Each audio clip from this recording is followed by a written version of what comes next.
Hello friends, welcome back to my channel. चलिए देखते हैं जिनका भी सन साइन कैप्रिकॉर्न यानी कि जिनकी भी चंद्र राशि है, सूर्य राशि मकर है, उनके लिए नेक्स्ट 15 डेज में क्या आ रहा है वो हम देखेंगे। आज से मैं 15 डेज की प्रेडिक्ट करूँगी। ओके, सो मकर राशि से स्टार्ट करते हैं। नेक्स्ट 15 डेज में जिनका भी सन साइन कैप्रिकॉर्न है उनके लिए क्या आ रहा है वो हम देखेंगे। ओके, जिनकी भी चंद्र राशि, सूर्य राशि मकर यानी कि कैप्रिकॉर्न है, आज इतना कार्ड्स उछल रहे हैं, निकल रहे हैं। मैं देखिए, आई डोंट नो वाई, अगर आप बहुत हाइपर हो रहे हैं, आपकी एनर्जी बहुत ज़्यादा ओवरफ्लो हो रही है, ऐसा लग रहा है मुझे। आपको गुस्सा आ रहा है या किसी चीज़ का आप वेट कर रहे हो, वो चीज़ें हो नहीं रही है, ऐसा मुझे फील हो रहा है। पेशेंस रखिए।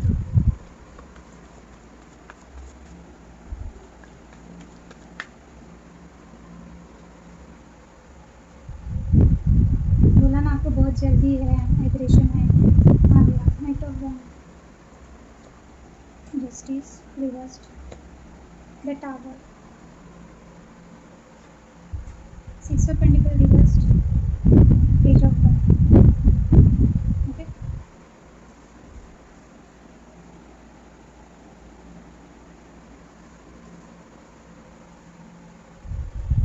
क्लैरिफिकेशन देते हैं।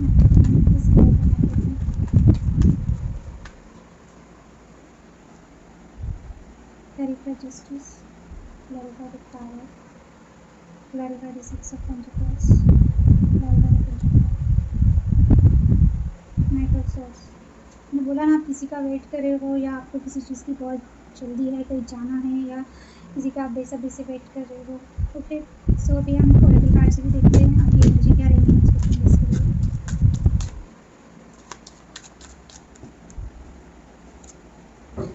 आपको किस एनर्जी में रहना है हम देखेंगे। कैप्रिकॉर्न राशि के लिए बताइए नेक्स्ट 15 डेज में क्या गाइडेंस है।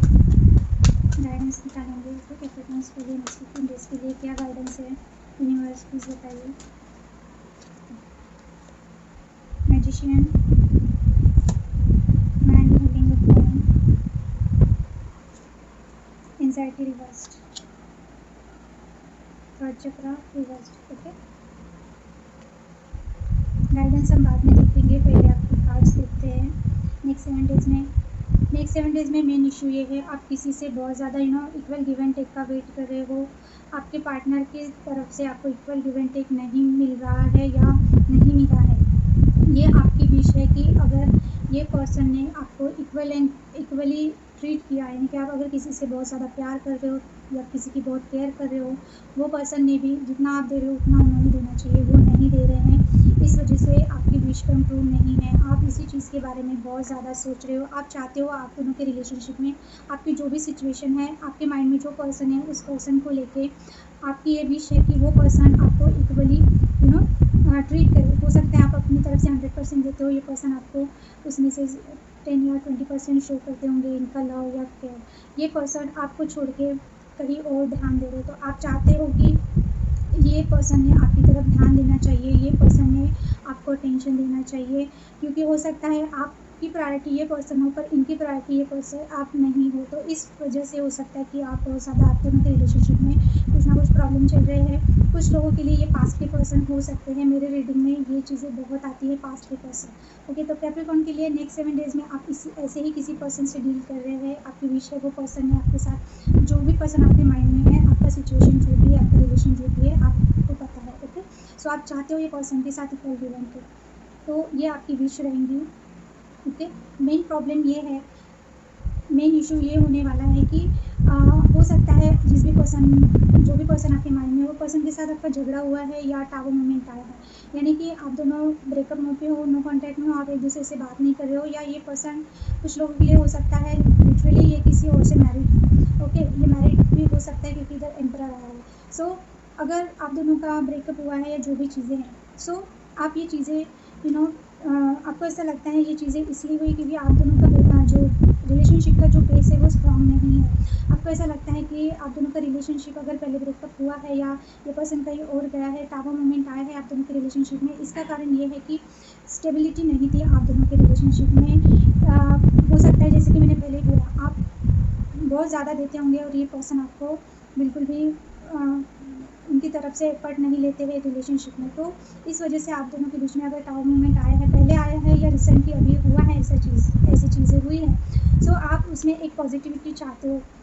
आप बहुत ज़्यादा हो सकता है आपने बहुत ट्राई किया इन चीज़ों को, आपने अपनी तरफ से पूरा एफर्ट दिया कि ये चीज़ें ठीक हो जाए, फिर से ये रिलेशनशिप एक बिगिनिंग हो, एक पॉजिटिविटी आप चाहते हो, आपने अपनी तरफ से 100% दिया, पर हो सकता है ये पर्सन कुछ भी वर्क नहीं कर रहे हैं। तो मेन इशू आप दोनों के बीच में यही रहने वाला है नेक्स्ट 7 डेज़ में। अगर आप खुद होके कितना भी एक पॉजिटिव वे में सोच के एक ब्राइटनेस के साथ ये अपने रिलेशनशिप को फिर से आप स्टार्ट करना चाहते हो, या जो भी पुरानी बातें हैं टावर मोमेंट छोड़ के आप चाहते हो कि एक पॉजिटिव वे में आप दोनों का रिलेशनशिप फिर से स्टार्ट हो, सो वही चीज़ें हैं कि ये पर्सन की तरफ से एफर्ट नहीं मिल रहा है। तो मेन इशू यही रहने वाला है।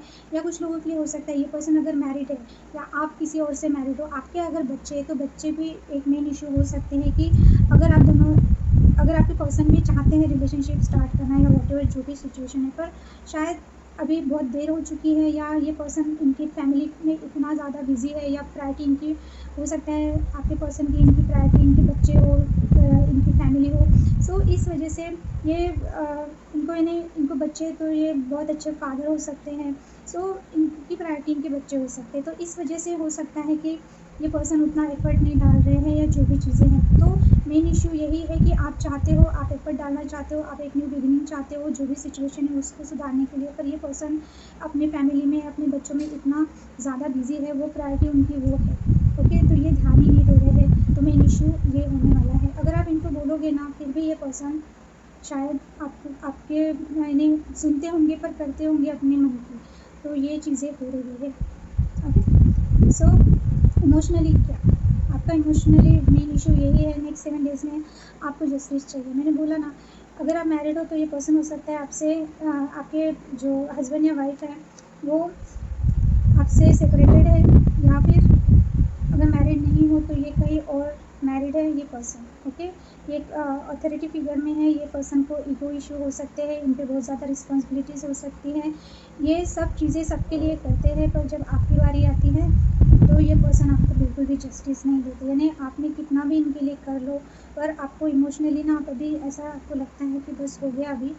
ये पर्सन जब तक आपके लिए जस्टिस नहीं देंगे, ये पर्सन जब तक आपके लिए कुछ करेंगे नहीं, कुछ एफर्ट नहीं करेंगे, तब तक आप इनको माफ़ नहीं करने वाले हो। या अगर आप न्यू बिगिनिंग चाहते भी हो फिर भी आप ये चीज़ें नहीं कर सकते, क्योंकि ये पर्सन बहुत ज़्यादा, ये तो अगर आप ऑलरेडी रिलेशनशिप में हो तो ये पर्सन ने उनके आपका एक्स्ट्रा मैरिटल अफेयर है तो ये पर्सन ने ये रिलेशनशिप अपने कंट्रोल में रखा है।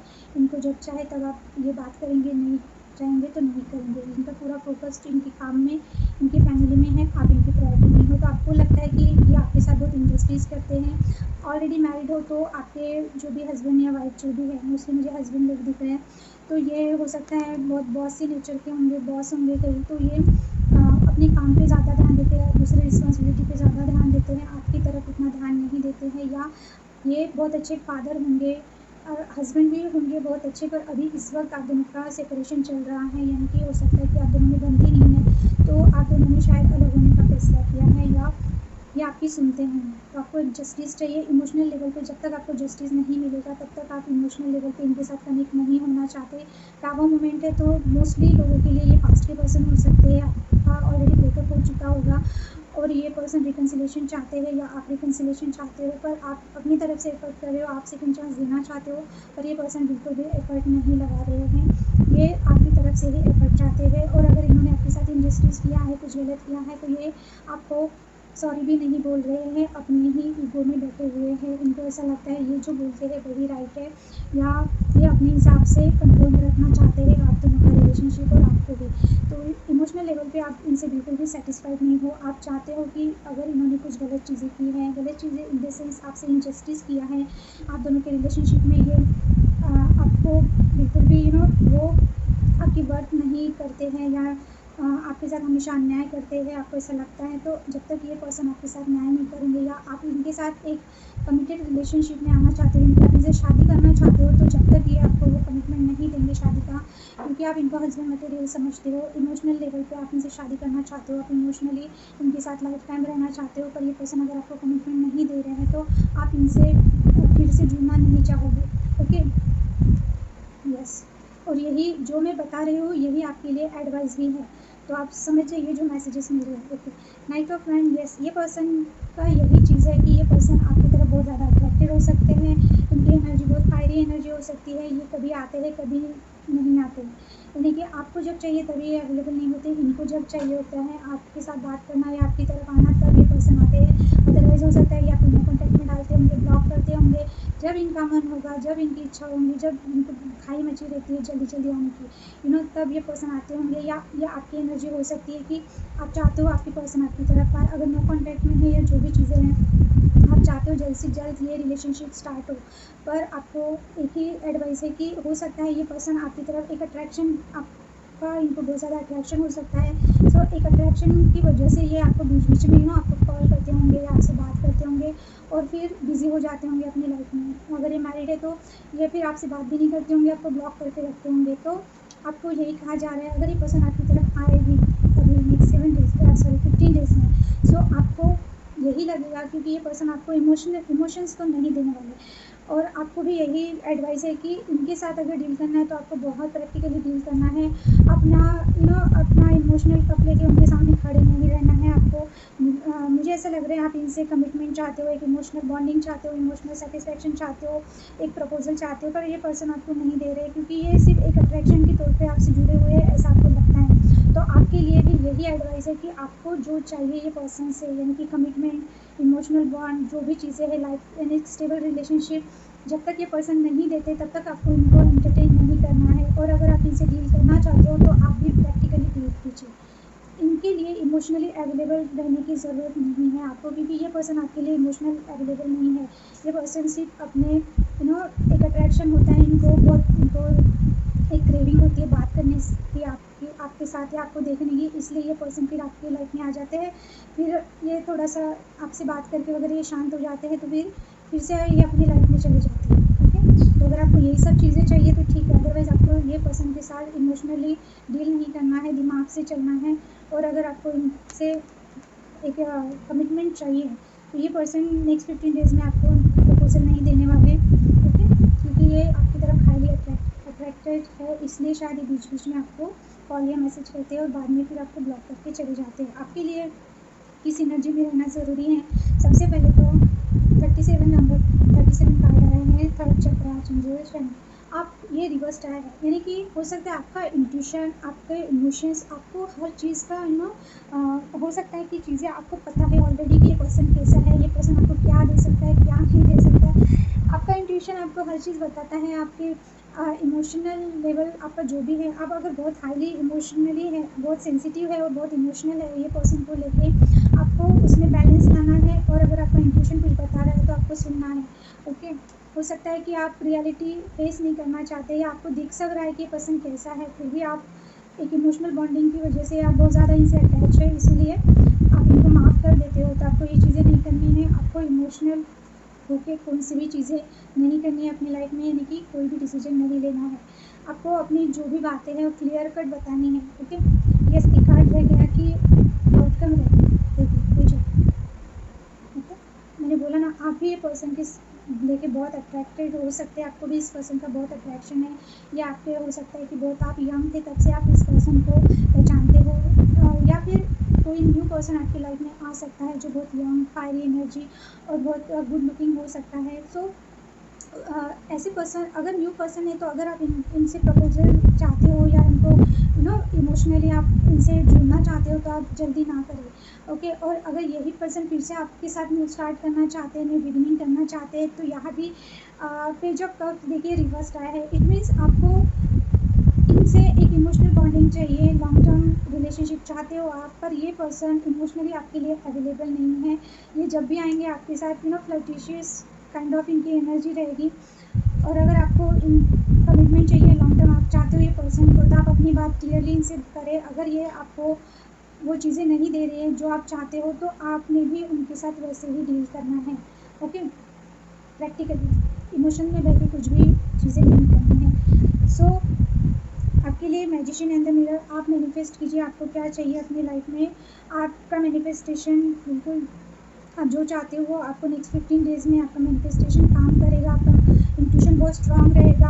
आपने आप हो सकता है आप पहले प्रेडिक्ट कर लेते हो कि क्या होने वाला है या जो भी चीज़ें हैं, तो अच्छा सोचें अपने लाइफ में, अपने करियर के बारे में, अपने पर्सनल लाइफ के बारे में। सो यस, आपका इंट्यूशन बहुत स्ट्रांग रहने वाला है और आप मैनिफेस्ट कर रहे हो जो चीज़ें वो सक्सेसफुल होंगी, आपकी लाइफ में आएंगी। ओके, मैं एम होल्डिंग द पॉइंट। आपकी लाइफ में हो सकता है आप करियर पे ध्यान नहीं दे रहे हो, तो आपको अपने करियर पे ध्यान देना है, एक स्टेबिलिटी पे ध्यान देना है। या आपकी लाइफ में ऐसा कोई पर्सन आएगा जो आपको मैरिज के लिए, हो सकता है आपका कोई मैरिज प्रपोजल आए आपके लिए, तो आपको उसकी तरफ ध्यान देना है। ओके, यस, या अगर आप ऑलरेडी मैरिड हो तो अपने हस्बैंड की तरफ ध्यान देना। अगर आपका एक्स्ट्रा मैरिटल अफेयर है, ये पर्सन आपके लिए इमोशनली अवेलेबल नहीं है, तो आपको अपने हस्बैंड की तरफ ध्यान देना है। अगर आप मैरिड हो और ये आप किसी अपने पास्ट के लिए, एक्स के लिए ये मैसेजेस आए हैं, तो आप उनको छोड़ के पहले आपके जो हस्बैंड या वाइफ है, आपको उनकी तरफ ध्यान देना है। और अगर आप अपने करियर पे ध्यान नहीं दे रहे हो, तो उसकी तरफ ध्यान दीजिए, अपनी स्टेबिलिटी पे की तरफ ध्यान दीजिए। इनका वेट करने का कोई सेंस नहीं बनता। अगर आप मैरिड नहीं हो तो एक अच्छा प्रपोजल आपको आ रहा है, तो उसकी तरफ आप जा सकते हो, एक न्यू पर्सन को आप चांस दे सकते हो। ओके, और अगर आप ऐसा कोई पर्सन चाहते हो अपनी लाइफ में, तो मैनिफेस्ट कीजिए। इसी पर्सन को मैनिफेस्ट करने की ज़रूरत नहीं है। आप एक अच्छा स्टेबल लॉन्ग टर्म आप मैरिज मटेरियल ऐसे पर्सन को आप अगर मैनिफेस्ट करोगे, तो आपकी लाइफ में आ सकता है। नेक्स्ट 15 डेज़ में ऐसा कोई प्रपोजल आपको मिल सकता है।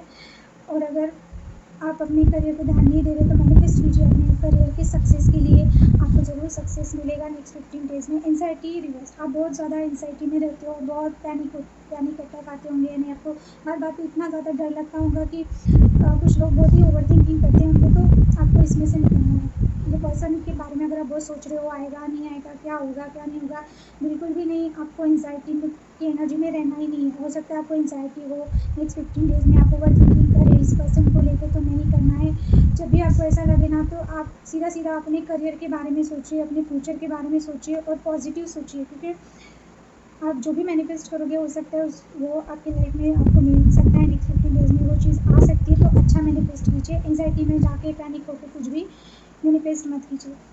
सो यस, ये पर्सन का एक्शन देखिए, नाइट ऑफ सॉर्ड आया बॉटम। तो ये पर्सन आप चाहते हो कि आपकी लाइफ में जल्द से जल्द आए, आप उनका वेट कर रहे हो। ओके, आपकी रशिंग एनर्जी है, आप चाहते हो कि ये पर्सन आपकी तरफ आए। तो हो सकता है ये पर्सन का कॉल या मैसेज आपको नेक्स्ट 15 डेज़ में आ सकता है, क्योंकि यहाँ पे नाइट ऑफ वैंड भी आया है। तो यस, एक्शन का कार्ड ही है, दोनों कार्ड एक्शन के है। तो ये पर्सन आपकी तरफ आ सकते हैं, या इनका कॉल या मैसेज आ सकता है अगर इन्होंने आपको नो कॉन्टैक्ट में डाला है। सो यस, आपके लिए यही एडवाइस है कि आप अच्छा मैनिफेस्ट कीजिए, पॉजिटिव जो आपके लिए बेस्ट है वो मैनिफेस्ट कीजिए अपने करियर में, अपनी पर्सनल लाइफ में। ज़्यादा ओवर थिंकिंग नहीं करनी है, एंजाइटी में नहीं रहना है। ओके, आपके करियर के लिए नेक्स्ट 15 डेज़ बहुत अच्छे हैं। ये लव, रिलेशनशिप या जो भी पर्सनल लाइफ है, इसको थोड़ा सा साइड में रखिए, अपने करियर के बारे में सोचिए। तो आपके लिए नंबर 53, ये आपकी एज हो सकती है। नंबर 53 आपके पर्सन की, नंबर 43, नंबर 18, नंबर 37 इम्पोर्टेंट हो सकता है। इसमें से आपके पार्टनर की एज हो सकती है। ओके, आपका डेट ऑफ बर्थ 8 हो सकता है, 7 हो सकता है आपका या आपके पार्टनर का। ओके, 7 हो सकता है, 8 हो सकता है, 9 हो सकता है, या 10 हो सकता है, या 1 हो सकता है। सो ये थी कैप्रिकॉर्न के लिए नेक्स्ट 15 डेज़ की एनर्जीज। अभी मैं आज से 15 दिन की प्रेडिक्शन लेके आऊँगी। सो अगर ये आपसे रेजोनेट हो रहा है, तो बिल्कुल आप इसमें से गाइडेंस के तौर पे मैसेजेस ले सकते हैं। ओके, सो ये थी आज की रीडिंग। अगर आपको रीडिंग अच्छी लग रही है तो सब्सक्राइब करना ना भूलें। तो मैं आज से 15 डेज़ की रीडिंग करना स्टार्ट की हुई। तो मकर राशि से स्टार्ट हुआ है। मकर राशि से हम आज से देखेंगे कि जब भी जो भी जिस भी साइन, उनकी ज़ोडिएक साइन का रीडिंग आएगा, उस दिन से लेके नेक्स्ट 15 डेज़ तक ये प्रेडिक्शन रहेगा। ओके, यानी कि वो 15 डेज़ में रेजोनेट हो सकता है ये प्रेडिक्शन। सो ये थी आज की रीडिंग। आई होप आपको मेरी रीडिंग अच्छी लगी हो, जो मैसेजेस मैंने दिए आपको समझ में आए, और अच्छा लगे तो प्लीज़ सब्सक्राइब करना ना भूलें, लाइक भी कीजिए और शेयर भी कीजिए। ओके, क्योंकि इससे पहले की वीडियोज़ को देखिए आप कितने व्यू है, कितने लाइक किए, ऐसा पता नहीं, पर ठीक है, अगर आपको सही लग रहा है तो सब्सक्राइब करना ना भूलें। Okay, so thank you for watching, bye.